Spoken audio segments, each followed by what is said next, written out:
Kitab Kejadian.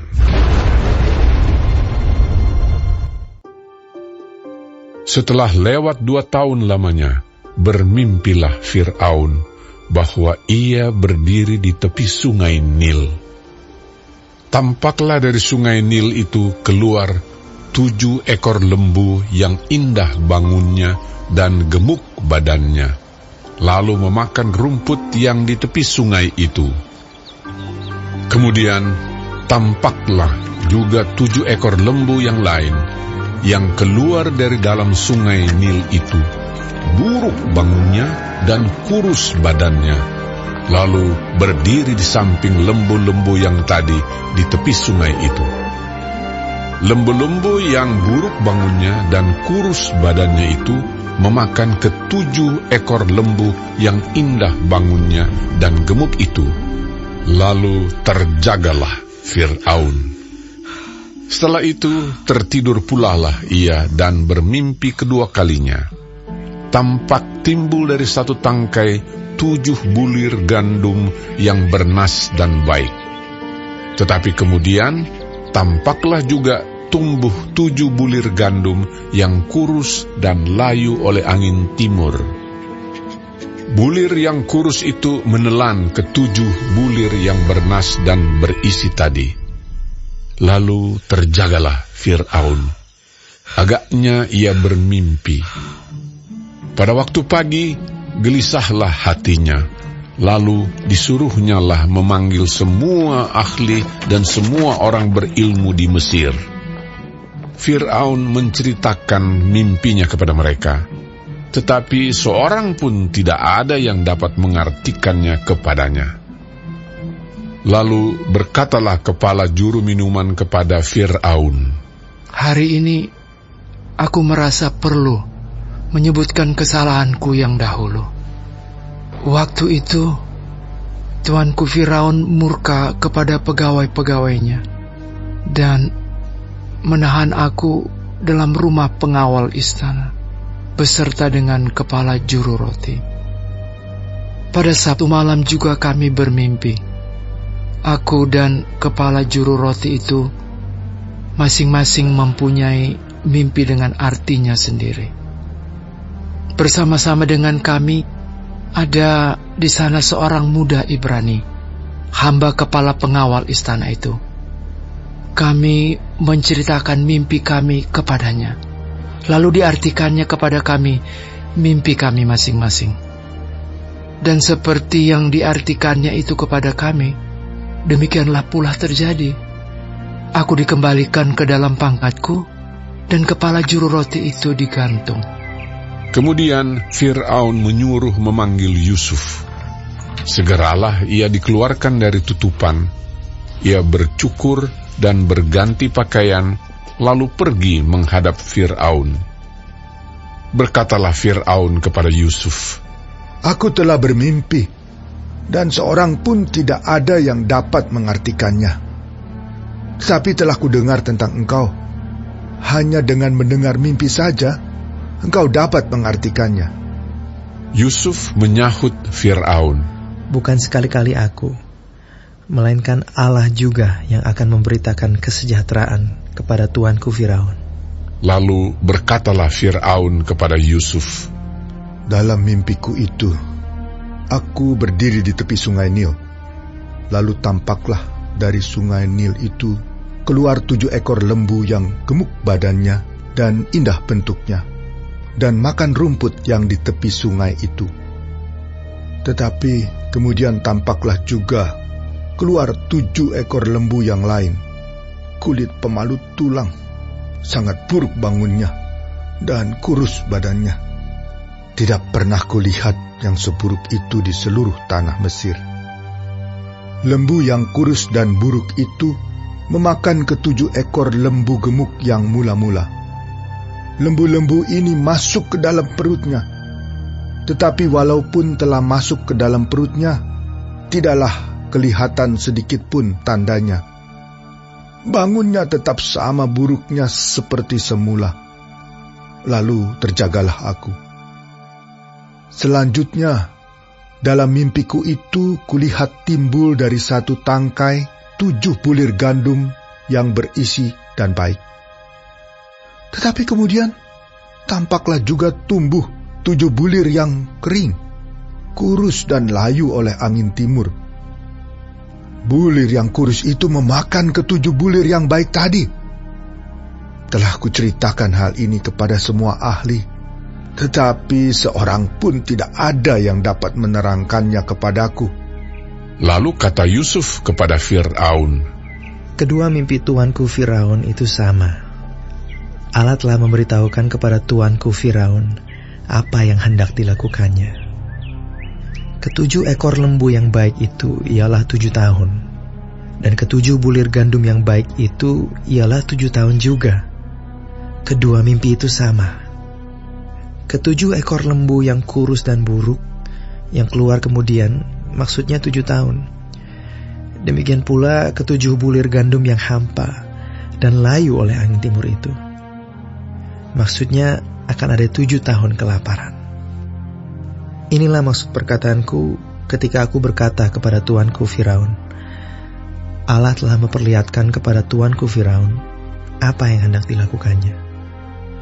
Ketahuilah tuanku, akan datang 7 tahun kelimpahan di seluruh tanah Mesir. Kemudian akan timbul 7 tahun kelaparan. Maka akan dilupakan segala kelimpahan itu di tanah Mesir, karena kelaparan itu mengurus keringkan negeri ini. Sesudah itu akan tidak kelihatan lagi bekas-bekas kelimpahan di negeri ini karena kelaparan itu, sebab sangat hebatnya kelaparan itu. Sampai 2 kali mimpi itu diulangi bagi tuanku Firaun, berarti hal itu telah ditetapkan oleh Allah, dan Allah akan segera melakukannya. Oleh sebab itu, baiklah tuanku Firaun mencari seorang yang berakal budi dan bijaksana, dan mengangkatnya menjadi kuasa atas tanah Mesir. Baiklah juga tuanku Firaun berbuat begini, yakni menempatkan penilik-penilik atas negeri ini, dan dalam ke-7 tahun kelimpahan itu memungut 1/5 dari hasil tanah Mesir. Mereka harus mengumpulkan segala bahan makanan dalam tahun-tahun baik yang akan datang ini, dan di bawah kuasa tuanku Firaun menimbun gandum di kota-kota sebagai bahan makanan serta menyimpannya. Demikianlah segala bahan makanan itu menjadi persediaan untuk negeri ini dalam ke-7 tahun kelaparan yang akan terjadi di tanah Mesir, supaya negeri ini jangan binasa karena kelaparan itu. Usul itu dipandang baik oleh Fir'aun dan oleh semua pegawainya. Lalu berkatalah Fir'aun kepada para pegawainya, Mungkinkah kita mendapat orang seperti ini, seorang yang penuh dengan roh Allah? Kata Fir'aun kepada Yusuf, Oleh karena Allah telah memberitahukan semuanya ini kepadamu, tidaklah ada orang yang demikian berakal budi dan bijaksana seperti engkau. Engkaulah menjadi kuasa atas istanaku, dan kepada perintahmu seluruh rakyatku akan taat. Hanya tahta inilah kelebihanku daripadamu. Selanjutnya Fir'aun berkata kepada Yusuf, Dengan ini aku melantik engkau menjadi kuasa atas seluruh tanah Mesir. Sesudah itu Fir'aun menanggalkan cincin meterainya dari jarinya dan mengenakannya pada jari Yusuf. Dipakaikannya lah kepada Yusuf pakaian daripada kain halus dan digantungkannya kalung emas pada lehernya. Lalu Fir'aun menyuruh menaikkan Yusuf dalam keretanya yang kedua, dan berserulah orang di hadapan Yusuf, Hormat! Demikianlah Yusuf dilantik oleh Fir'aun menjadi kuasa atas seluruh tanah Mesir. Berkatalah Fir'aun kepada Yusuf, Akulah Firaun, tetapi dengan tidak setaumu, seorang pun tidak boleh bergerak di seluruh tanah Mesir. Lalu Fir'aun menamai Yusuf Zafnat Paaneah, serta memberikan Asnat, anak Potifera, imam di On, kepadanya menjadi istrinya. Demikianlah Yusuf muncul sebagai kuasa atas seluruh tanah Mesir. Yusuf berumur 30 tahun ketika ia menghadap Fir'aun, raja Mesir itu. Maka pergilah Yusuf dari depan Fir'aun, lalu dikelilinginya seluruh tanah Mesir. Tanah itu mengeluarkan hasil bertumpuk-tumpuk dalam ke-7 tahun kelimpahan itu. Maka Yusuf mengumpulkan segala bahan makanan ke-7 tahun kelimpahan yang ada di tanah Mesir, lalu disimpannya di kota-kota. Hasil daerah sekitar tiap-tiap kota disimpan di dalam kota itu. Demikianlah Yusuf menimbun gandum seperti pasir di laut, sangat banyak, sehingga orang berhenti menghitungnya, karena memang tidak terhitung. Sebelum datang tahun kelaparan itu, lahirlah bagi Yusuf 2 orang anak laki-laki yang dilahirkan oleh Asnat, anak Potifera, imam di On. Yusuf memberi nama Manasye kepada anak sulungnya itu, sebab katanya, Allah telah membuat aku lupa sama sekali kepada kesukaranku dan kepada rumah bapakku. Dan kepada anaknya yang kedua diberinya nama Efraim, sebab katanya, Allah membuat aku mendapat anak dalam negeri kesengsaraanku. Setelah lewat ke-7 tahun kelimpahan yang ada di tanah Mesir itu, mulailah datang 7 tahun kelaparan, seperti yang telah dikatakan Yusuf. Dalam segala negeri ada kelaparan, tetapi di seluruh negeri Mesir ada roti. Ketika seluruh negeri Mesir menderita kelaparan, dan rakyat berteriak meminta roti kepada Fir'aun, berkatalah Fir'aun kepada semua orang Mesir, Pergilah kepada Yusuf, perbuatlah apa yang akan dikatakannya kepadamu. Kelaparan itu merajalela di seluruh bumi. Maka Yusuf membuka segala lumbung dan menjual gandum kepada orang Mesir, sebab makin hebat kelaparan itu di tanah Mesir. Juga dari seluruh bumi datanglah orang ke Mesir untuk membeli gandum dari Yusuf, sebab hebat kelaparan itu di seluruh bumi. Setelah Yakub mendapat kabar bahwa ada gandum di Mesir, berkatalah ia kepada anak-anaknya, Mengapa kamu berpandang-pandangan saja? Lagi katanya, Telah kudengar bahwa ada gandum di Mesir. Pergilah ke sana dan belilah gandum di sana untuk kita, supaya kita tetap hidup dan jangan mati. Lalu pergilah 10 orang saudara Yusuf untuk membeli gandum di Mesir. Tetapi Yakub tidak membiarkan Benyamin, adik Yusuf, pergi bersama-sama dengan saudara-saudaranya, sebab pikirnya, Jangan-jangan ia ditimpa kecelakaan nanti. jadi di antara orang yang datang membeli gandum, terdapatlah juga anak-anak Israel, sebab ada kelaparan di tanah Kanaan. Sementara itu, Yusuf telah menjadi mangku bumi di negeri itu. Dialah yang menjual gandum kepada seluruh rakyat negeri itu. Jadi, ketika saudara-saudara Yusuf datang, kepadanya lah mereka menghadap dan sujud dengan mukanya sampai ke tanah. Ketika Yusuf melihat saudara-saudaranya, segeralah mereka dikenalnya. Tetapi ia berlaku seolah-olah ia seorang asing kepada mereka. Ia menegur mereka dengan membentak, katanya, Dari mana kamu? Jawab mereka, Dari tanah Kanaan, untuk membeli bahan makanan. memang Yusuf mengenal saudara-saudaranya itu, tetapi dia tidak dikenal mereka. Lalu teringatlah Yusuf akan mimpi-mimpinya tentang mereka. Berkatalah ia kepada mereka, Kamu ini pengintai. Kamu datang untuk melihat-lihat di mana negeri ini tidak dijaga. Tetapi jawab mereka, Tidak, Tuanku. Hanyalah untuk membeli bahan makanan. Hamba-hambamu ini datang. Kami ini sekalian anak dari satu ayah. Kami ini orang jujur. Hamba-hambamu ini bukanlah pengintai. Tetapi ia berkata kepada mereka, Tidak. Kamu datang untuk melihat-lihat di mana negeri ini tidak dijaga. Lalu jawab mereka, Hamba-hambamu ini 12 orang. Kami bersaudara, anak dari satu ayah di tanah Kanaan. Tetapi yang bungsu sekarang ada pada ayah kami, dan seorang sudah tidak ada lagi. Lalu kata Yusuf kepada mereka, Sudahlah. Seperti telah kukatakan kepadamu tadi, kamu ini pengintai. Dalam hal ini juga kamu harus diuji. Demi hidup Firaun, kamu tidak akan pergi dari sini jika saudaramu yang bungsu itu tidak datang kemari. Suruhlah seorang daripadamu untuk menjemput adikmu itu.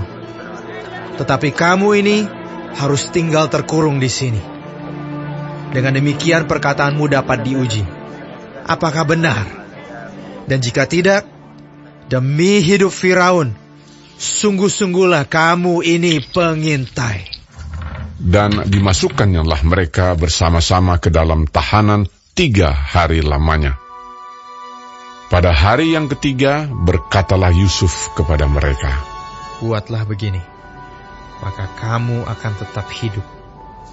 Aku takut akan Allah. Jika kamu orang jujur, biarkanlah dari kamu bersaudara tinggal seorang terkurung dalam rumah tahanan. Tetapi pergilah kamu, bawalah gandum untuk meredakan lapar seisi rumahmu. Tetapi saudaramu yang bungsu itu haruslah kamu bawa kepadaku, supaya perkataanmu itu ternyata benar, dan kamu jangan mati. Demikianlah diperbuat mereka. Mereka berkata seorang kepada yang lain, Betul-betullah kita menanggung akibat dosa kita terhadap adik kita itu.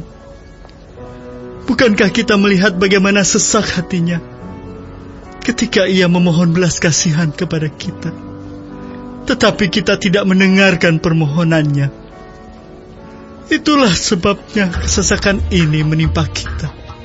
Lalu Ruben menjawab mereka, Bukankah dahulu kukatakan kepadamu, janganlah kamu berbuat dosa terhadap anak itu.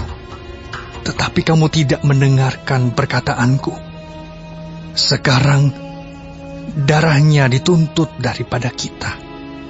Tetapi mereka tidak tahu bahwa Yusuf mengerti perkataan mereka, sebab mereka memakai seorang juru bahasa. Maka Yusuf mengundurkan diri dari mereka, lalu menangis. Kemudian ia kembali kepada mereka dan berkata-kata dengan mereka. Ia mengambil Simeon dari antara mereka, lalu disuruh belenggu di depan mata mereka. Sesudah itu Yusuf memerintahkan bahwa tempat gandum mereka akan diisi dengan gandum, dan bahwa uang mereka masing-masing akan dikembalikan ke dalam karungnya, serta bekal mereka di jalan akan diberikan kepada mereka. Demikianlah dilakukan orang kepada mereka itu. Sesudah itu, mereka pun memuat gandum itu ke atas keledai mereka, lalu berangkat dari situ. Ketika seorang membuka karungnya untuk memberi makan keledainya di tempat bermalam, dilihatnyalah uangnya ada di dalam mulut karungnya. Katanya kepada saudara-saudaranya, Uangku dikembalikan. Lihat, ada dalam karungku.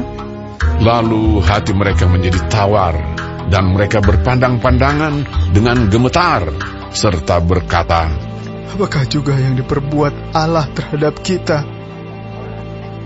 Ketika mereka sampai kepada Yakub, ayah mereka, di tanah Kanaan, mereka menceritakan segala sesuatu yang dialaminya. Katanya, Orang itu, yakni yang menjadi tuan atas negeri itu, telah menegur kami dengan membentak dan memperlakukan kami sebagai pengintai negeri itu. Tetapi kata kami kepadanya, kami orang jujur, kami bukan pengintai. Kami 12 orang bersaudara, anak-anak ayah kami. Seorang sudah tidak ada lagi, dan yang bungsu ada sekarang pada ayah kami di tanah Kanaan. Lalu kata orang itu, yakni yang menjadi tuan atas negeri itu kepada kami, Dari hal ini aku akan tahu bahwa kamu orang jujur. Dari kamu bersaudara, haruslah kamu tinggalkan seorang padaku. Kemudian bawalah gandum untuk meredakan lapar seisi rumahmu dan pergilah. Lalu bawalah kepadaku saudaramu yang bungsu itu. Maka aku akan tahu bahwa kamu bukan pengintai, tetapi orang jujur. Dan aku akan membalikan saudaramu itu kepadamu. Dan bolehlah kamu menjalani negeri ini dengan bebas.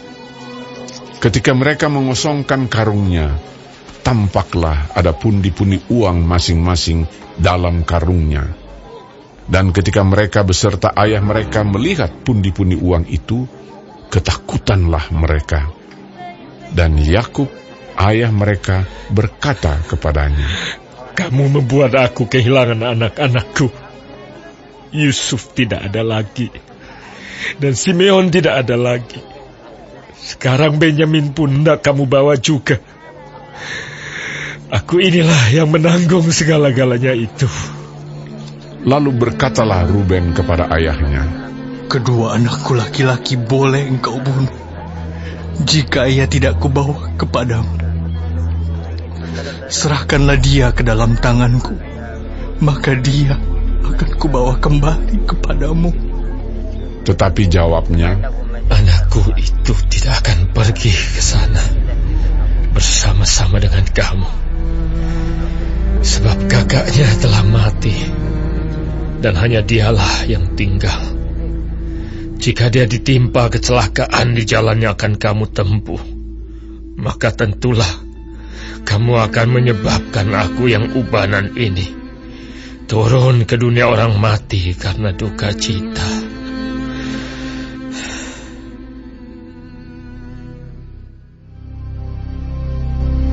tetapi hebat sekali kelaparan di negeri itu. Dan setelah gandum yang dibawa mereka dari Mesir habis dimakan, berkatalah ayah mereka, Pergilah pula membeli sedikit bahan makanan untuk kita. Lalu Yehuda menjawabnya, Orang itu telah memperingatkan kami dengan sungguh-sungguh. Kamu tidak boleh melihat mukaku jika adikmu itu tidak ada bersama-sama dengan kamu.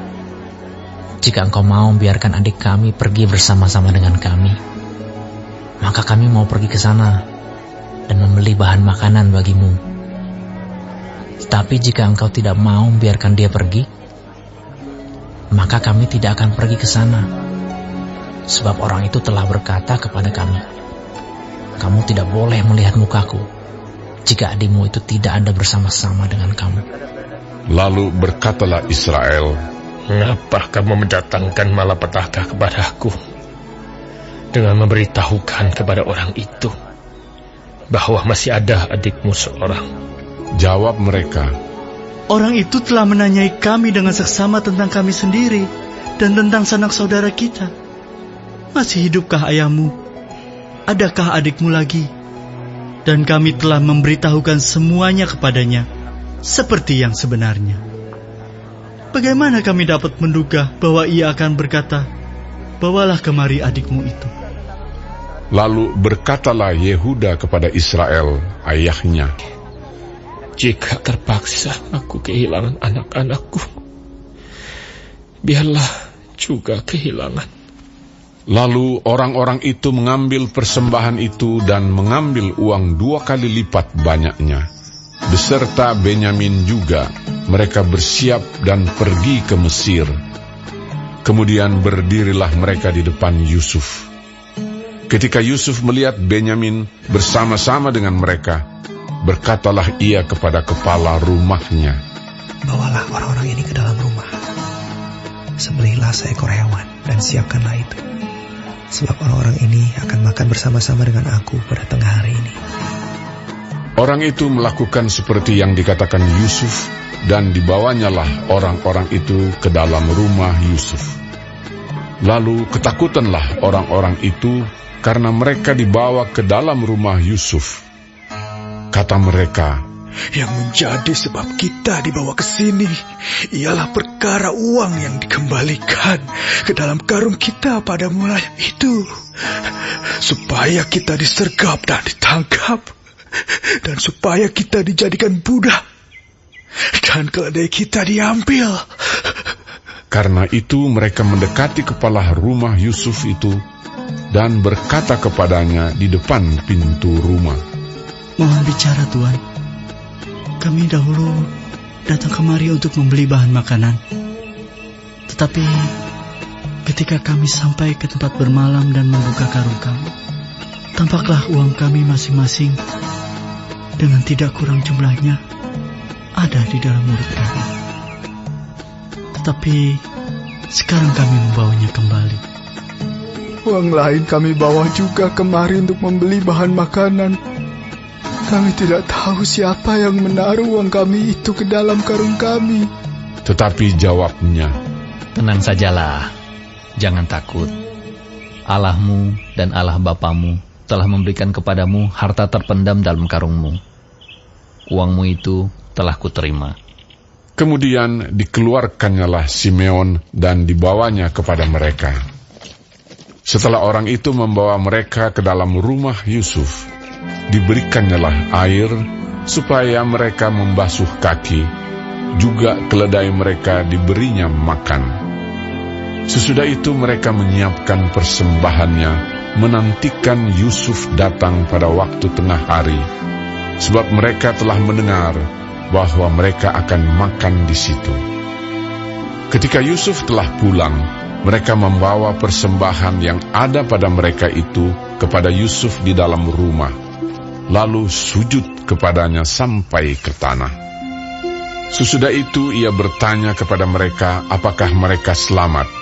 Lagi katanya, Apakah ayahmu yang tua yang kamu sebutkan itu selamat? Masih hidupkah ia? Jawab mereka, Hambamu, ayah kami, ada, selamat, ia masih hidup. Sesudah itu berlututlah mereka dan sujud. Ketika Yusuf memandang kepada mereka, dilihatnyalah Benyamin adiknya yang seibu dengan dia. Lalu katanya, Inikah adikmu yang bungsu itu yang telah kamu sebut-sebut kepadaku? Lagi katanya, Allah kiranya memberikan kasih karunia kepadamu, anakku. Lalu segeralah Yusuf pergi dari situ, sebab hatinya sangat terharu merindukan adiknya itu, dan dicarinyalah tempat untuk menangis. Ia masuk ke dalam kamar, lalu menangis di situ. Sesudah itu dibasuhnyalah mukanya, dan ia tampil keluar. Ia menahan hatinya dan berkata, Hidangkanlah makanan. Lalu dihidangkanlah makanan bagi Yusuf tersendiri, bagi saudara-saudaranya tersendiri, dan bagi orang-orang Mesir yang bersama-sama makan dengan mereka itu tersendiri. Sebab orang Mesir tidak boleh makan bersama-sama dengan orang Ibrani, karena hal itu suatu kekejian bagi orang Mesir. Saudara-saudaranya itu duduk di depan Yusuf, dari yang sulung sampai yang bungsu, sehingga mereka berpandang-pandangan dengan heran. Lalu disajikan kepada mereka hidangan dari meja Yusuf. Tetapi yang diterima Benyamin adalah 5 kali lebih banyak daripada setiap orang yang lain. Lalu minumlah mereka dan bersukaria bersama-sama dengan dia.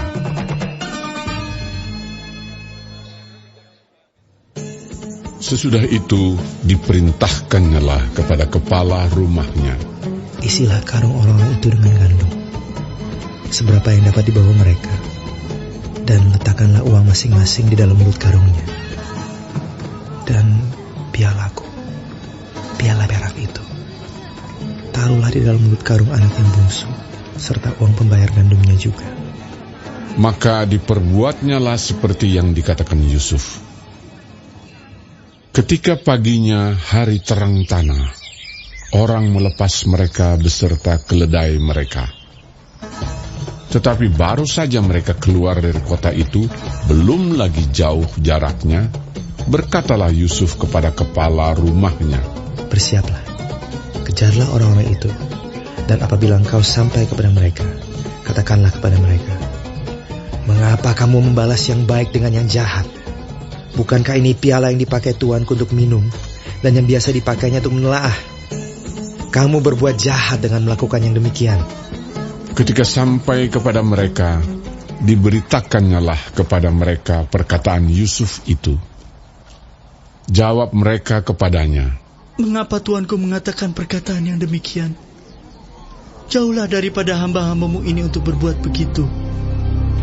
Bukankah uang yang kami dapati di dalam mulut karung kami telah kami bawa kembali kepadamu dari tanah Kanaan? Asakan kami mencuri emas atau perak dari rumah tuanmu? Pada siapa dari hamba-hambamu ini kedapatan piala itu? Biarlah ia mati. Juga kami ini akan menjadi budak tuanku." Sesudah itu berkatalah ia, "Ya, usulmu itu baik. Tetapi pada siapa kedapatan piala itu?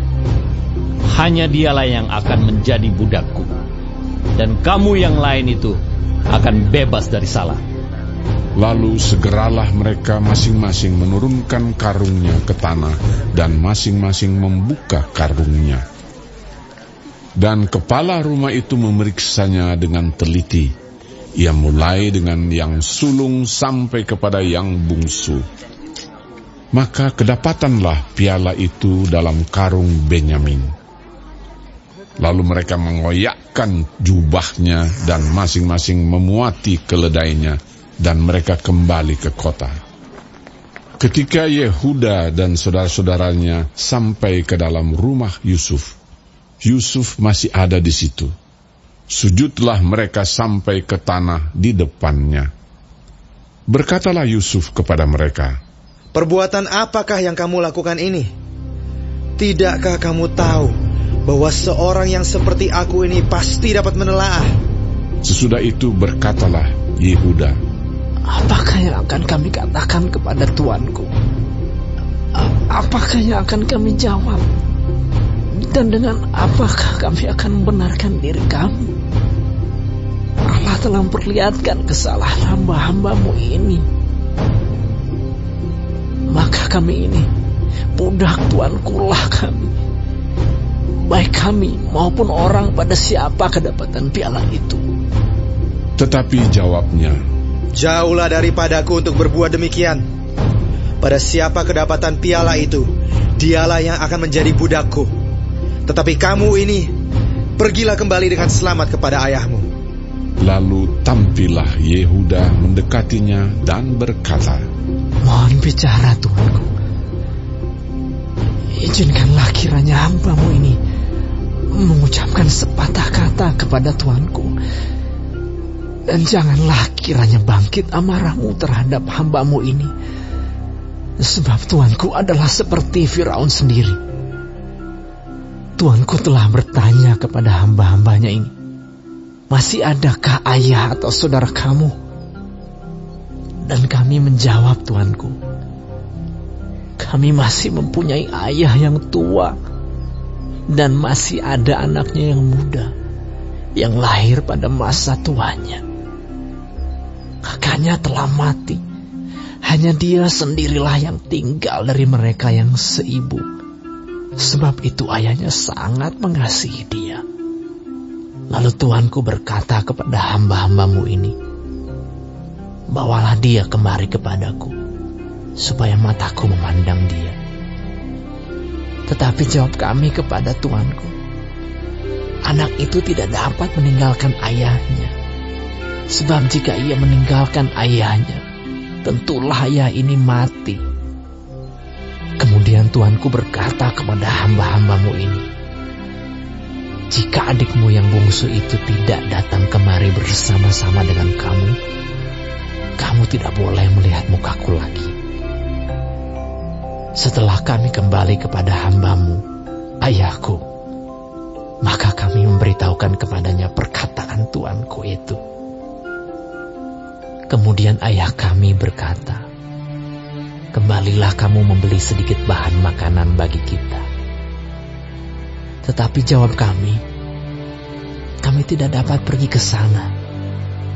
Jika adik kami yang bungsu bersama-sama dengan kami, barulah kami akan pergi ke sana. Sebab kami tidak boleh melihat muka orang itu, apabila adik kami yang bungsu tidak bersama-sama dengan kami. Kemudian berkatalah hambamu, ayahku, kepada kami, kamu tahu bahwa istriku telah melahirkan 2 orang anak bagiku. Yang seorang telah pergi daripadaku, dan aku telah berkata, tentulah ia diterkam oleh binatang buas. Dan sampai sekarang, aku tidak melihat dia kembali. Jika anak ini kamu ambil pula daripadaku, dan ia ditimpa kecelakaan, maka tentulah kamu akan menyebabkan aku yang ubanan ini turun ke dunia orang mati karena nasib celaka. Maka sekarang, apabila aku datang kepada hambamu, ayahku, dan tidak ada bersama-sama dengan kami anak itu, padahal ayahku tidak dapat hidup tanpa dia, tentulah akan terjadi apabila dilihatnya anak itu tidak ada, bahwa ia akan mati, dan hamba-hambamu ini akan menyebabkan hambamu, ayah kami yang ubanan itu, turun ke dunia orang mati karena duka cita. Tetapi hambamu ini telah menanggung anak itu terhadap ayahku dengan perkataan, jika aku tidak membawanya kembali kepada Bapa, maka akulah yang berdosa kepada Bapa untuk selama-lamanya. Oleh sebab itu, baiklah hambamu ini tinggal menjadi budak tuanku menggantikan anak itu. Dan biarlah anak itu pulang bersama-sama dengan saudara-saudaranya. Sebab masakan aku pulang kepada ayahku apabila anak itu tidak bersama-sama dengan aku. Aku tidak akan sanggup melihat nasib celaka yang akan menimpa ayahku.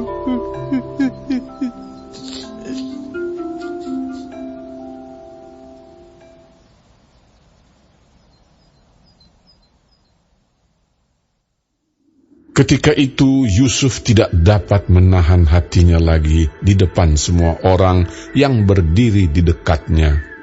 Lalu berserulah ia, "Suruhlah keluar semua orang dari sini." Maka tidak ada seorang pun yang tinggal di situ bersama-sama Yusuf ketika ia memperkenalkan dirinya kepada saudara-saudaranya. Setelah itu menangislah ia keras-keras, sehingga kedengaran kepada orang Mesir dan kepada seisi istana Firaun. Dan Yusuf berkata kepada saudara-saudaranya, "Akulah Yusuf. Masih hidupkah Bapa?"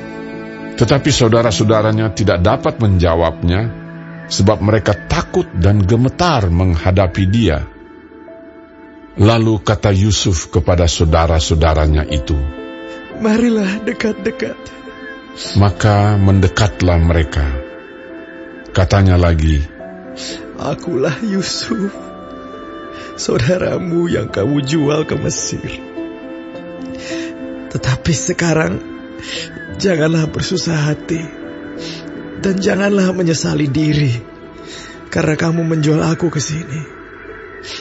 Sebab untuk memelihara kehidupanlah Allah menyuruh aku mendahului kamu.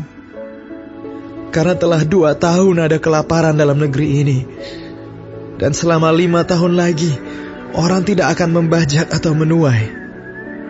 Maka Allah telah menyuruh aku mendahului kamu untuk menjamin kelanjutan keturunanmu di bumi ini, dan untuk memelihara hidupmu, sehingga sebagian besar daripadamu tertolong. Jadi bukanlah kamu yang menyuruh aku ke sini, tetapi Allah.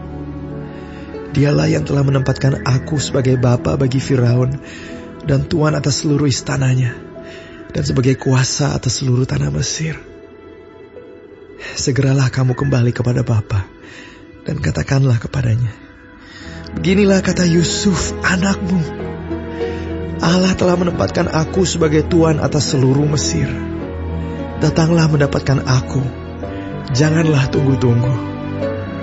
Engkau akan tinggal di tanah Goshen dan akan dekat kepadaku, engkau serta anak dan cucumu, kambing domba dan lembu sapimu, dan segala milikmu. Di sanalah aku memelihara engkau, sebab kelaparan ini masih ada 5 tahun lagi, supaya engkau jangan jatuh miskin bersama seisi rumahmu, dan semua orang yang ikut serta dengan engkau. Dan kamu telah melihat dengan mata sendiri, dan saudaraku Benyamin juga, bahwa mulutku sendiri mengatakannya kepadamu. Sebab itu ceritakanlah kepada Bapa segala kemuliaanku di negeri Mesir ini, dan segala yang telah kamu lihat. Kemudian segeralah bawa Bapa kemari.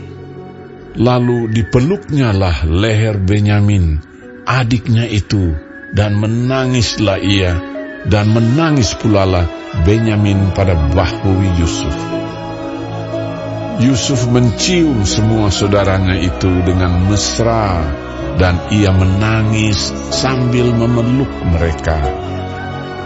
Sesudah itu, barulah saudara-saudaranya bercakap-cakap dengan dia. Ketika dalam istana Firaun terdengar kabar bahwa saudara-saudara Yusuf datang, hal itu diterima dengan baik oleh Firaun dan pegawai-pegawainya.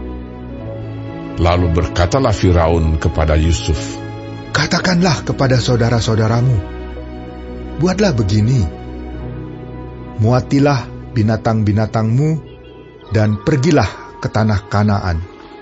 Jemputlah ayahmu dan seisi rumahmu, dan datanglah mendapatkan aku. Maka aku akan memberikan kepadamu apa yang paling baik di tanah Mesir, sehingga kamu akan mengecap kesuburan tanah ini.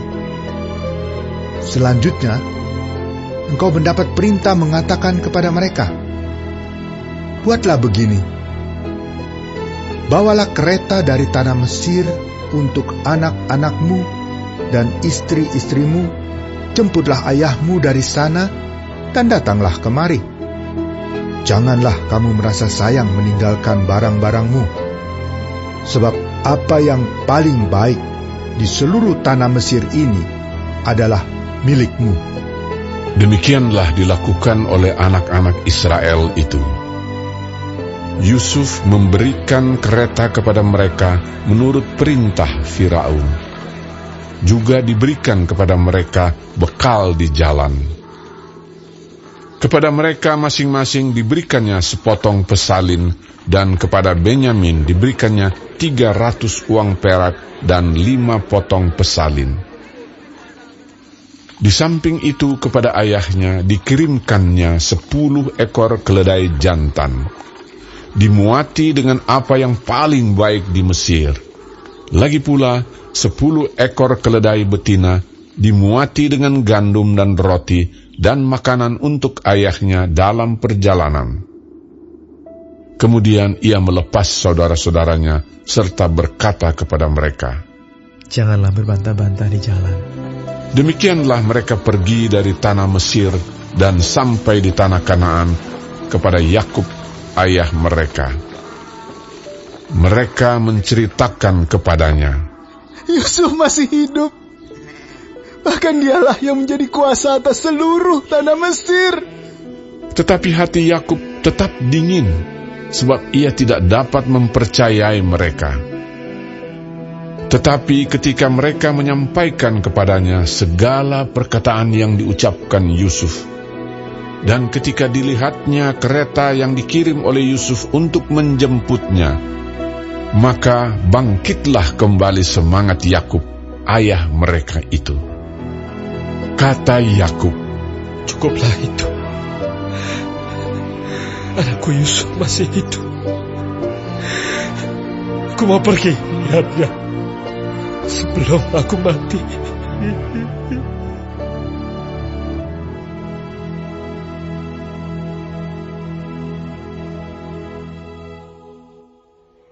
Jadi berangkatlah Israel dengan segala miliknya, dan ia tiba di Beersheba, lalu dipersembahkannya korban sembelihan kepada Allah Ishak ayahnya. Berfirmanlah Allah kepada Israel dalam penglihatan waktu malam, Yakub, Yakub. Sahutnya. Ya, Tuhan. Lalu firman-Nya, Akulah Allah, Allah ayahmu. Janganlah takut pergi ke Mesir, sebab aku akan membuat engkau menjadi bangsa yang besar di sana. Aku sendiri akan menyertai engkau pergi ke Mesir, dan tentulah aku juga akan membawa engkau kembali. Dan tangan Yusuflah yang akan mengatupkan kelopak matamu nanti. Lalu berangkatlah Yakub dari Beersheba, dan anak-anak Israel membawa Yakub, ayah mereka, beserta anak dan istri mereka, dan mereka menaiki kereta yang dikirim Firaun untuk menjemputnya. Mereka membawa juga ternaknya dan harta bendanya yang telah diperoleh mereka di tanah Kanaan. Lalu tibalah mereka di Mesir, yakni Yakub dan seluruh keturunannya bersama-sama dengan dia. Anak-anak dan cucu-cucunya, laki-laki dan perempuan, seluruh keturunannya dibawanyalah ke Mesir. Inilah nama-nama Bani Israel yang datang ke Mesir, yakni Yakub beserta keturunannya. Anak sulung Yakub ialah Ruben. Anak-anak Ruben ialah Henoh, Palu, Hezron, dan Karmi. Anak-anak Simeon ialah Yemuel, Yamin, Ohad, Yakin, dan Zohar, serta Saul, anak seorang perempuan Kanaan. Anak-anak Lewi ialah Gerson, Kehat, dan Merari. Anak-anak Yehuda ialah Onan, Shela, Peres, dan Zerah. Tetapi dan Onan mati di tanah Kanaan. Dan anak-anak Peres ialah Hezron dan Hamul. Anak-anak Isakhar ialah Tola, Pua, Ayub, dan Simron. Anak-anak Zebulon ialah Seret, Elon, dan Yahleel. Itulah keturunan Lea yang melahirkan bagi Yakub di Padan Aram anak-anak lelaki serta Dina juga, anaknya yang perempuan.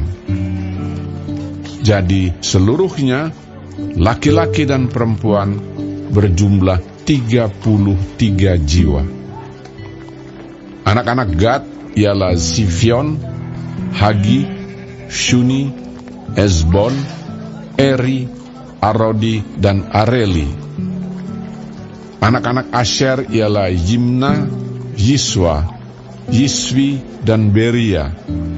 Serah ialah saudara perempuan mereka, dan anak-anak Beria ialah Heber dan Malkiel. Itulah keturunan Silpa, yakni hamba perempuan yang telah diberikan Laban kepada Lea, anaknya perempuan, dan yang melahirkan anak-anak bagi Yakub, seluruhnya 16 jiwa. Anak-anak Rahel, istri Yakub, ialah Yusuf dan Benyamin. Bagi Yusuf lahir Manasye dan Efraim di tanah Mesir, yang dilahirkan baginya oleh Asnat, anak perempuan Potifera, imam di On. Anak-anak Benyamin ialah Bela, Bekher, Asibel, Gera, Naaman, Ehi, Rosh, Mupim, Hupim, dan Ared. Itulah keturunan Rahel yang telah lahir bagi Yakub, seluruhnya berjumlah 14 jiwa. Anak Dan ialah Husim. Anak-anak Naftali ialah Yahzeel, Guni, Yezer, dan Shilem. Itulah keturunan Bilha, yakni hamba perempuan yang diberikan Laban kepada Rahel, anaknya yang perempuan, dan yang melahirkan anak-anak itu bagi Yakub, seluruhnya berjumlah 7 jiwa. Semua orang yang tiba di Mesir bersama-sama dengan Yakub, yakni anak-anak kandungnya, dengan tidak terhitung istri anak-anaknya, seluruhnya berjumlah 66 jiwa. Anak-anak Yusuf yang lahir baginya di Mesir ada 2 orang. Jadi keluarga Yakub yang tiba di Mesir seluruhnya berjumlah 70 jiwa. Yakub menyuruh Yehuda berjalan lebih dahulu mendapatkan Yusuf, supaya Yusuf datang ke Goshen menemui ayahnya. Sementara itu sampailah mereka ke tanah Goshen. Lalu Yusuf memasang keretanya dan pergi ke Goshen, mendapatkan Israel ayahnya. Ketika ia bertemu dengan dia, dipeluknya lah leher ayahnya dan lama menangis pada bahunya. Berkatalah Israel kepada Yusuf, "Sekarang bolehlah aku mati, setelah aku lihat mukamu dan mengetahui bahwa engkau masih hidup." Kemudian berkatalah Yusuf kepada saudara-saudaranya dan kepada keluarga ayahnya itu, "Aku mau menghadap Firaun dan memberitahukan kepadanya, saudara-saudaraku dan keluarga ayahku yang tinggal di tanah Kanaan telah datang kepadaku. Orang-orang itu gembala kambing domba, sebab mereka itu pemelihara ternak, dan kambing dombanya, lembu sapinya, dan segala miliknya telah dibawa mereka. Apabila Firaun memanggil kamu dan bertanya, 'Apakah pekerjaanmu?' maka jawablah, 'Hamba-hambamu ini pemelihara ternak, sejak dari kecil sampai sekarang, baik kami maupun nenek moyang kami, dengan maksud supaya kamu boleh diam di tanah Goshen.' Sebab segala gembala kambing domba adalah suatu kekejian bagi orang Mesir."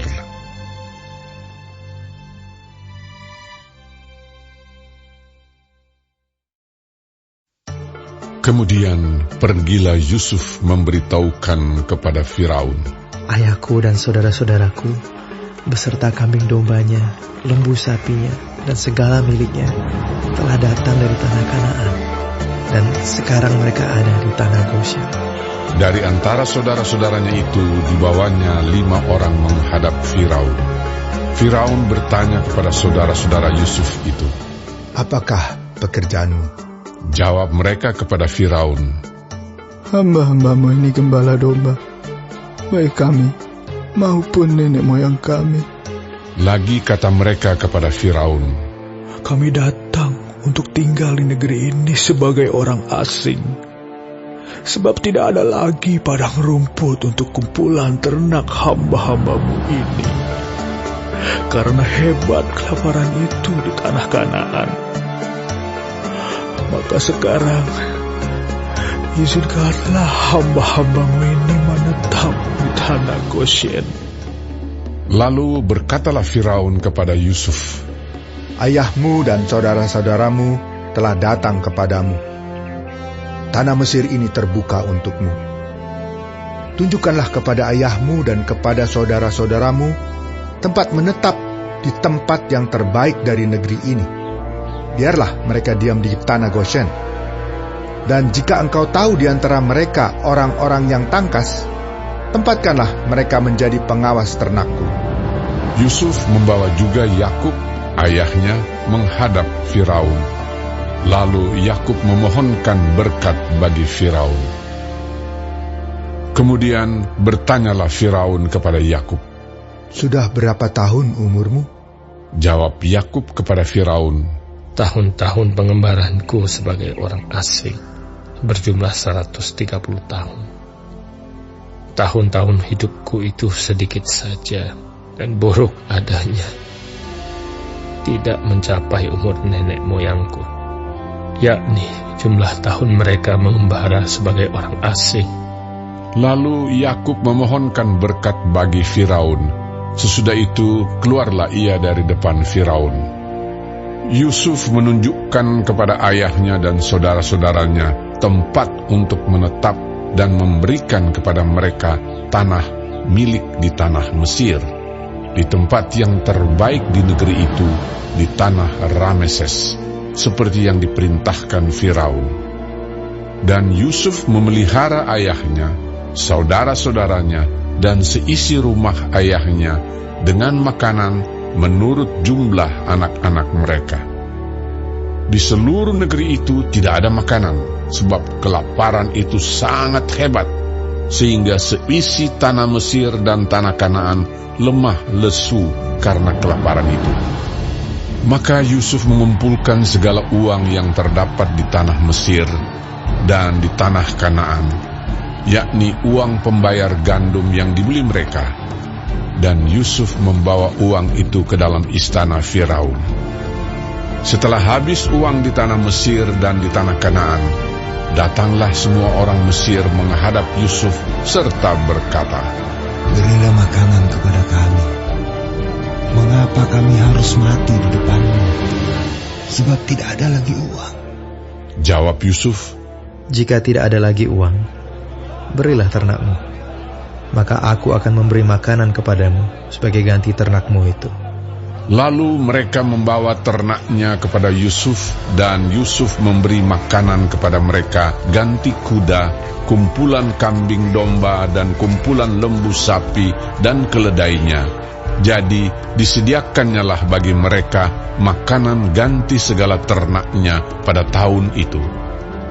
Setelah lewat tahun itu, datanglah mereka kepadanya pada tahun yang kedua, serta berkata kepadanya, "Tidak usah kami sembunyikan kepada tuanku, bahwa setelah uang kami habis, dan setelah kumpulan ternak kami menjadi milik tuanku, tidaklah ada lagi yang tinggal yang dapat kami serahkan kepada tuanku, selain badan kami dan tanah kami." Mengapa kami harus mati di depan matamu? Baik kami maupun tanah kami, belilah kami dan tanah kami sebagai ganti makanan. Maka kami dengan tanah kami akan menjadi hamba kepada Firaun. Berikanlah benih, supaya kami hidup dan jangan mati, dan supaya tanah itu jangan menjadi tandus. Lalu Yusuf membeli segala tanah orang Mesir untuk Firaun, sebab orang Mesir itu masing-masing menjual ladangnya, karena berat kelaparan itu menimpa mereka. Demikianlah negeri itu menjadi milik Firaun. Dan tentang rakyat itu, diperhambakannyalah mereka di daerah Mesir, dari ujung yang satu sampai ujung yang lain. Hanya tanah para imam tidak dibelinya, sebab para imam mendapat tunjangan tetap dari Firaun, dan mereka hidup dari tunjangan itu. Itulah sebabnya mereka tidak menjual tanahnya. Berkatalah Yusuf kepada rakyat itu, "Pada hari ini, aku telah membeli kamu dan tanahmu untuk Firaun. Inilah benih bagimu, supaya kamu dapat menabur di tanah itu. Mengenai hasilnya, kamu harus berikan 1/5 bagian kepada Firaun, dan yang 4 bagian lagi, itulah menjadi benih untuk ladangmu, dan menjadi makanan kamu dan mereka yang ada di rumahmu, dan menjadi makanan anak-anakmu." Lalu berkatalah mereka, "Engkau telah memelihara hidup kami. Asal kiranya kami mendapat kasih Tuanku, biarlah kami menjadi hamba kepada Firaun."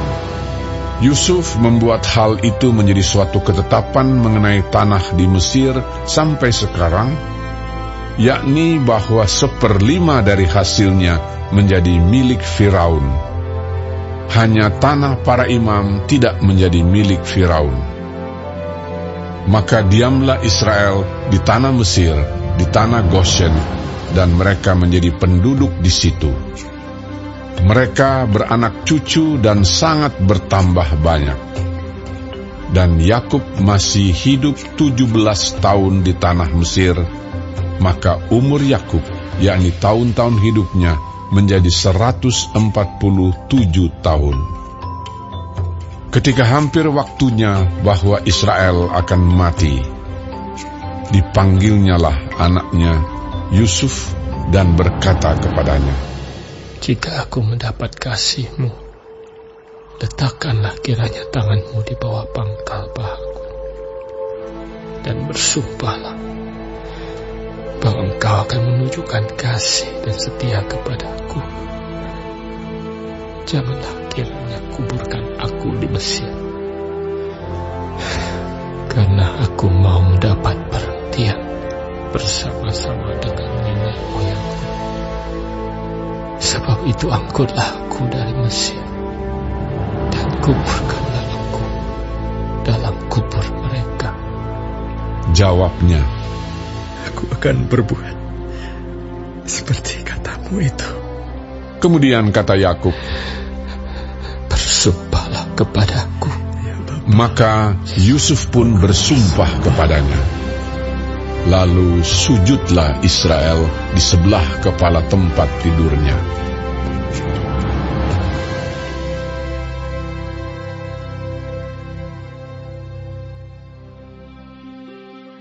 Sesudah itu ada orang mengatakan kepada Yusuf, "Ayahmu sakit."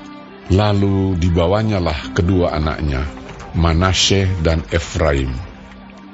Ketika diberitahukan kepada Yakub, "Telah datang anakmu Yusuf kepadamu," maka Israel mengumpulkan segenap kekuatannya dan duduklah ia di tempat tidurnya.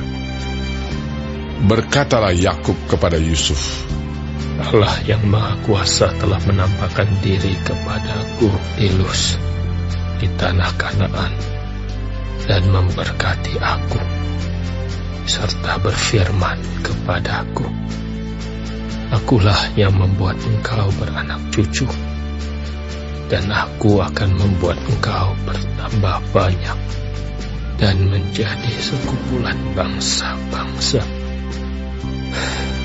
Aku akan memberikan negeri ini kepada keturunanmu untuk menjadi miliknya sampai selama-lamanya. Maka sekarang kedua anakmu yang lahir bagimu di tanah Mesir, sebelum aku datang kepadamu ke Mesir, akulah yang mempunyai mereka.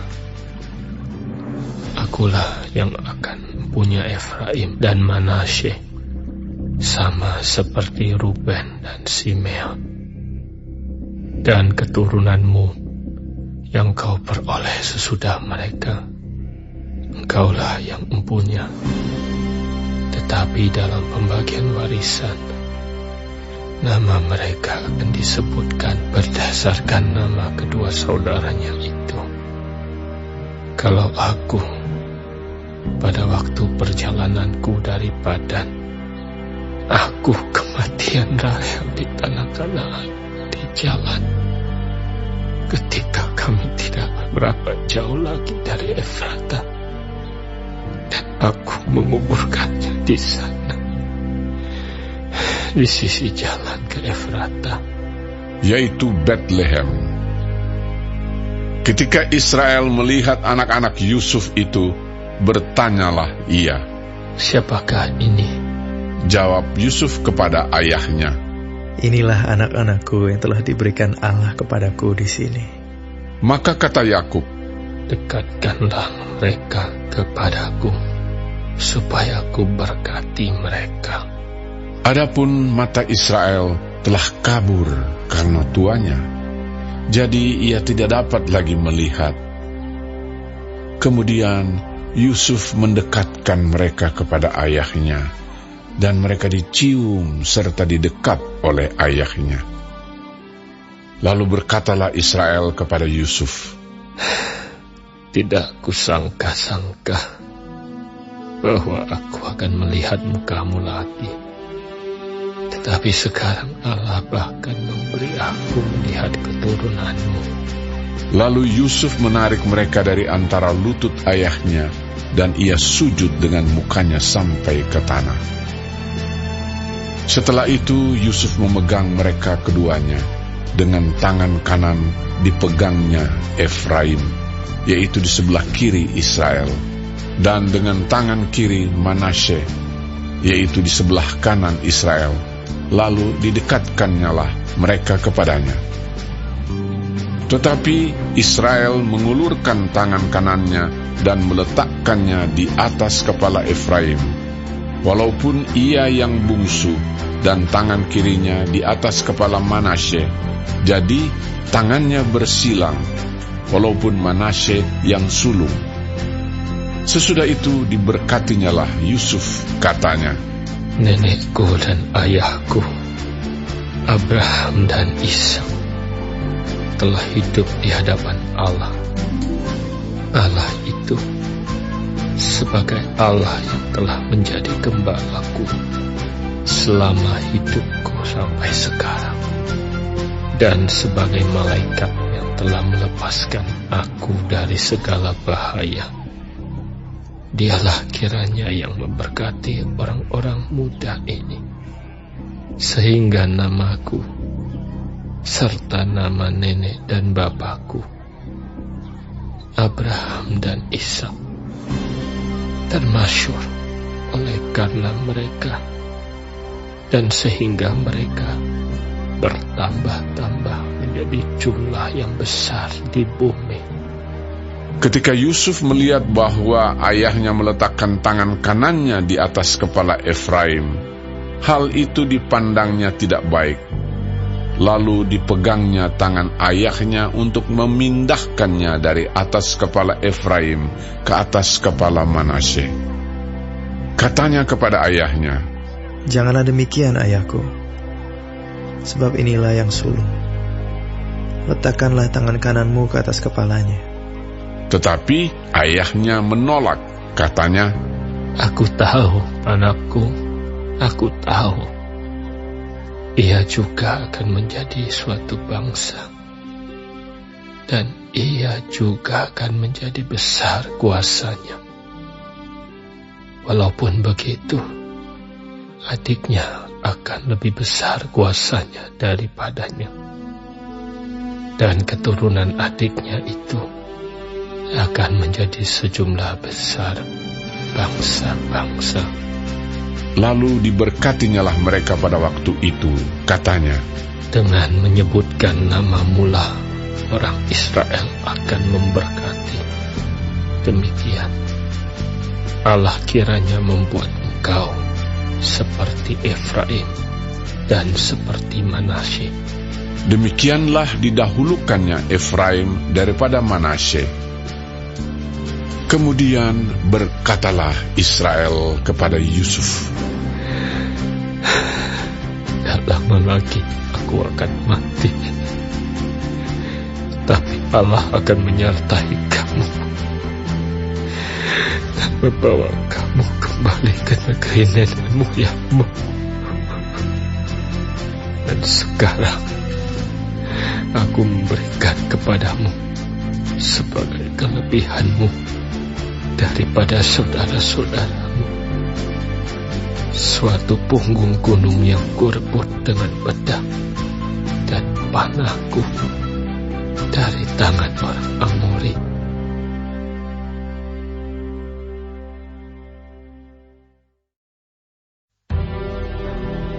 Kemudian Yakub memanggil anak-anaknya dan berkata, "Datanglah berkumpul, supaya aku beritahukan kepadamu apa yang akan kamu alami di kemudian hari. Berhimpunlah kamu dan dengarlah, ya anak-anak Yakub, dengarlah kepada Israel, ayahmu. Ruben, engkaulah anak sulungku, kekuatanku, dan permulaan kegagahanku. Engkaulah yang terutama dalam keluhuran, yang terutama dalam kesanggupan.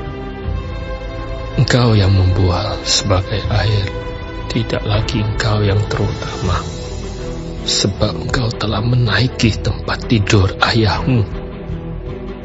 Waktu itu engkau telah melanggar kesuciannya. Dia telah menaiki petiduranku. Simeon dan Lewi bersaudara. Senjata mereka ialah alat kekerasan. Janganlah kiranya jiwaku turut dalam permufakatan mereka. Janganlah kiranya rohku bersatu dengan perkumpulan mereka. Sebab dalam kemarahannya mereka telah membunuh orang, dan dalam keangkaraannya mereka telah memotong urat keting lembu. Terkutuklah kemarahan mereka, sebab amarahnya keras. Terkutuklah keberangan mereka, sebab berangnya bengis. Aku akan membagi-bagikan mereka di antara anak-anak Yakub dan menyerahkan mereka di antara anak-anak Israel. Yehuda, engkau akan dipuji oleh saudara-saudaramu. Tanganmu akan menekan tengkuk musuhmu. Kepadamu akan sujud anak-anak ayahmu. Yehuda adalah seperti anak singa. Setelah menerkam, engkau naik ke suatu tempat yang tinggi. Hai anakku, ia meniarap dan berbaring seperti singa jantan atau seperti singa betina. Siapakah yang berani membangunkannya?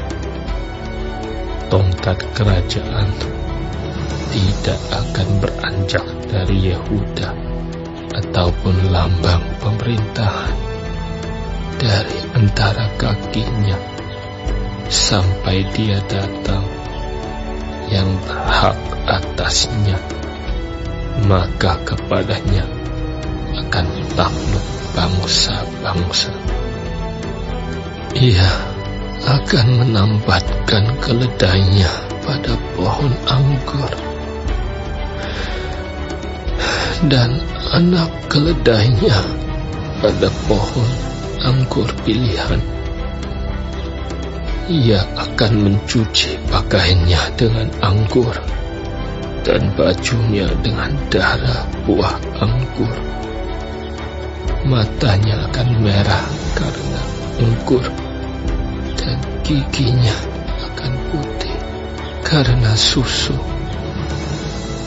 Zebulon akan diam di tepi pantai laut. Ia akan menjadi pangkalan kapal, dan batasnya akan bersisi dengan Sidon. Isakar adalah seperti keledai yang kuat tulangnya, yang meniarap di apit bebannya. Ketika dilihatnya bahwa perhentian itu baik dan negeri itu permai, maka disendengkannyalah bahunya untuk memikul, lalu menjadi budak Rodi. Adapun Dan, ia akan mengadili bangsanya sebagai salah satu suku Israel. Semoga Dan menjadi seperti ular di jalan, seperti ular beludak di denai yang memakut tumit kuda, sehingga penunggangnya jatuh ke belakang. Aku menanti-nantikan keselamatan yang daripadamu, ya Tuhan. Gad, ia akan diserang oleh gerombolan, tetapi ia akan menyerang tumit mereka. Asher, makanannya akan limpah mewah, dan ia akan memberikan santapan raja-raja. Naftali adalah seperti rusa betina yang terlepas. Ia akan melahirkan anak-anak indah. Yusuf adalah seperti pohon buah-buahan yang muda. Pohon buah-buahan yang muda pada mata air. Dahan-dahannya naik mengatasi tembok. Walaupun pemanah-pemanah telah mengusiknya, memanahnya dan menyerbunya, namun panahnya tetap kokoh dan lengan tangannya tinggal liat.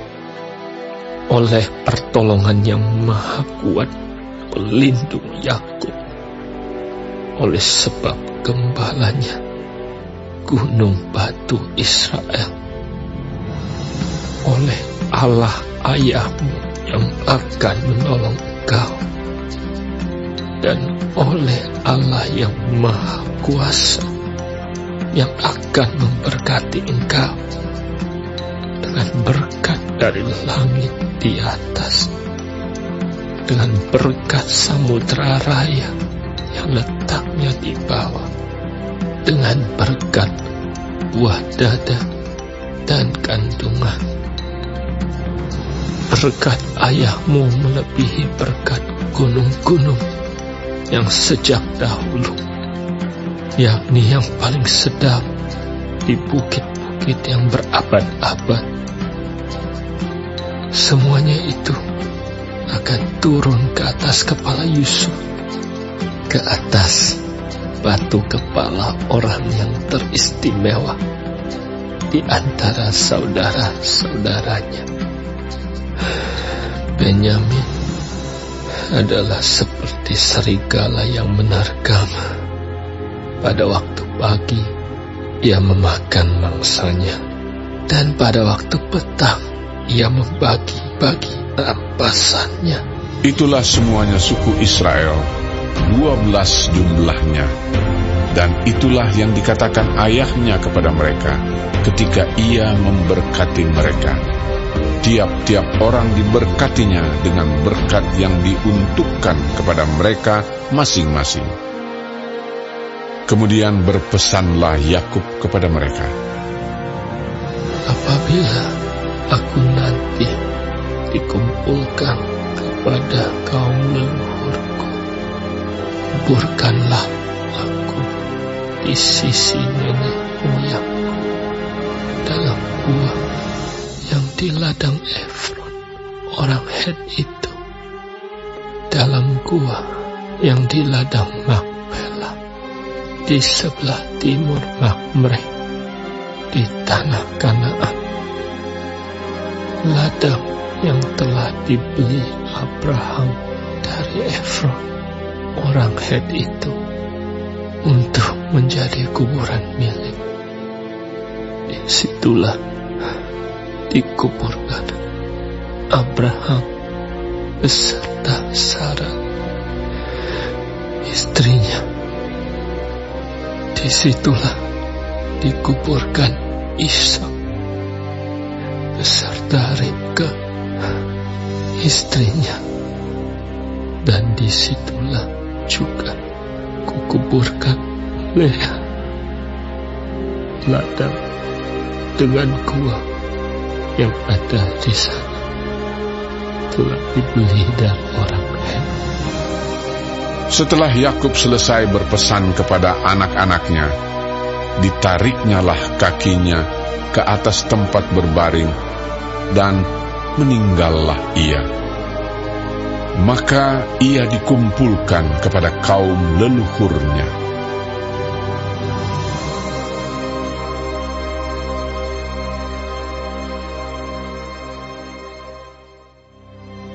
Lalu Yusuf merebahkan dirinya mendekat muka ayahnya, serta menangisi dan mencium dia.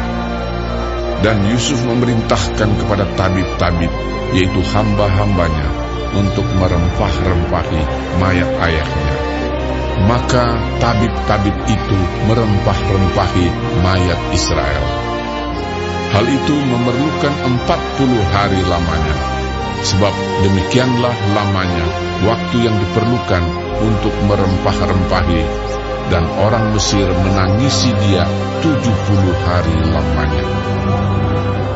Setelah lewat hari-hari penangisan itu, berkatalah Yusuf kepada seisi istana Firaun, "Jika kiranya aku mendapat kasih-Mu, katakanlah kepada Firaun bahwa ayahku telah menyuruh aku bersumpah. Katanya, tidak lama lagi aku akan mati dalam kuburku yang telah kugali di tanah Kanaan. Disitulah kau kuburkan aku. Oleh sebab itu, izinkanlah aku pergi ke sana, supaya aku menguburkan ayahku. Kemudian aku akan kembali." Lalu berkatalah Firaun, "Pergilah ke sana, dan kuburkanlah ayahmu itu, seperti yang telah disuruhnya engkau bersumpah." Lalu berjalanlah Yusuf ke sana untuk menguburkan ayahnya, dan bersama-sama dengan dia berjalanlah semua pegawai Firaun, para tua-tua dari istananya, dan semua tua-tua dari tanah Mesir, serta seisi rumah Yusuf juga, saudara-saudaranya, dan seisi rumah ayahnya. Hanya anak-anaknya serta kambing domba dan lembu sapinya ditinggalkan mereka di tanah Gosen. Baik kereta maupun orang-orang berkuda turut pergi ke sana bersama-sama dengan dia, sehingga iring-iringan itu sangat besar. Setelah mereka sampai ke Goren Haatat yang di seberang sungai Yordan, maka mereka mengadakan di situ ratapan yang sangat sedih dan riuh, dan Yusuf mengadakan perkabungan 7 hari lamanya karena ayahnya itu. Ketika penduduk negeri itu, orang-orang Kanaan, melihat perkabungan di Goren Haatat itu, berkatalah mereka, "Inilah perkabungan orang Mesir yang amat riuh." Itulah sebabnya tempat itu dinamai Abel Mizraim, yang letaknya di seberang Yordan. Anak-anak Yakub melakukan kepadanya seperti yang dipesankannya kepada mereka. Anak-anaknya mengangkut dia ke tanah Kanaan, dan mereka menguburkan dia dalam gua di ladang Makpela, yang telah dibeli Abraham dari Efron, orang Het itu, untuk menjadi kuburan milik, yaitu ladang yang di sebelah timur Mamre. Setelah ayahnya dikuburkan, pulanglah Yusuf ke Mesir. Dia dan saudara-saudaranya dan semua orang yang turut pergi ke sana bersama-sama dengan dia untuk menguburkan ayahnya itu. Ketika saudara-saudara Yusuf melihat bahwa ayah mereka telah mati, berkatalah mereka, "Boleh jadi Yusuf akan mendendam kita dan membalaskan sepenuhnya kepada kita segala kejahatan yang telah kita lakukan kepadanya." Sebab itu mereka menyuruh menyampaikan pesan ini kepada Yusuf. "Yusuf, sebelum ayahmu mati, ia telah berpesan, beginilah harus kamu katakan kepada Yusuf, ampunilah kiranya kesalahan saudara-saudaramu dan dosa mereka, sebab mereka telah berbuat jahat kepadamu. Maka sekarang ampunilah kiranya kesalahan yang dibuat hamba-hamba Allah ayahmu." Lalu menangislah Yusuf ketika orang berkata demikian kepadanya. Juga saudara-saudaranya datang sendiri dan sujud di depannya serta berkata, "Kami datang untuk menjadi budakmu."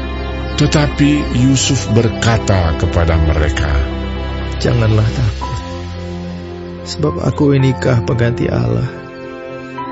Memang kamu telah mereka-rekakan yang jahat terhadap aku, tetapi Allah telah mereka-rekakannya untuk kebaikan, dengan maksud melakukan seperti yang terjadi sekarang ini, yakni memelihara hidup suatu bangsa yang besar. Jadi janganlah takut. Aku akan menanggung makanmu dan makan anak-anakmu juga. Demikianlah ia menghiburkan mereka dan menenangkan hati mereka dengan perkataannya. Adapun Yusuf, ia tetap tinggal di Mesir beserta kaum keluarganya, dan Yusuf hidup 110 tahun. Jadi Yusuf sempat melihat anak cucu Efraim sampai keturunan yang ketiga, juga anak-anak Makhir, anak Manasye, lahir di pangkuan Yusuf. Berkatalah Yusuf kepada saudara-saudaranya, "Tidak lama lagi aku akan mati. Tentu Allah akan memperhatikan kamu dan membawa kamu keluar dari negeri ini ke negeri yang telah dijanjikannya dengan sumpah kepada Abraham, Ishak, dan Yakub." Lalu Yusuf menyuruh anak-anak Israel bersumpah, katanya, "Tentu Allah akan memperhatikan kamu. Pada waktu itu, kamu harus membawa tulang-tulangku dari sini." Kemudian matilah Yusuf, berumur 110 tahun. Mayatnya dirempah-rempahi dan ditaruh dalam peti mati di Mesir.